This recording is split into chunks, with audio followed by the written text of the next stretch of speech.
আসসালামু আলাইকুম ভাই। কারো ভাই কিছু কইবা তোমরা? কি অবস্থা ভাই? আছি আলহামদুলিল্লাহ ভালো। ভাই শুনলাম মালয়েশিয়া নাকি লোক নিতেছে। আরে কইও না যে মালয়েশিয়া খুব ভালো কাজের দিশা আছে, খুব এসি তলে কাজ। যাই আর মাস শেষে 1 লাখ টাকা দেও না আমার মতো। আমি কি গাড়ি চালাই, একটা মাস শেষ হলে ঘুরে 1 লাখ টাকা যাই। খুদা মনে করো কাজ আর কাজ, তোমরা টিয়া কামাই মনে করো দেয় করতাম না।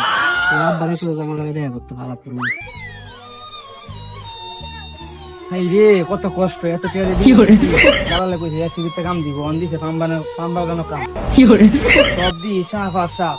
কি করে জীবনের রিস্ক তো এনই।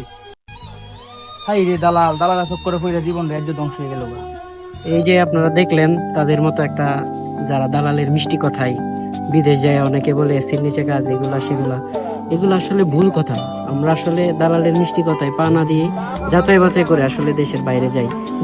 যেই দেশে যাই না কেন, মালয়েশিয়া বলে কোনো কথা না, যে দেশে যাই আমরা ভালো করে যাচাই বাছাই করে আমরা বিদেশ যাব।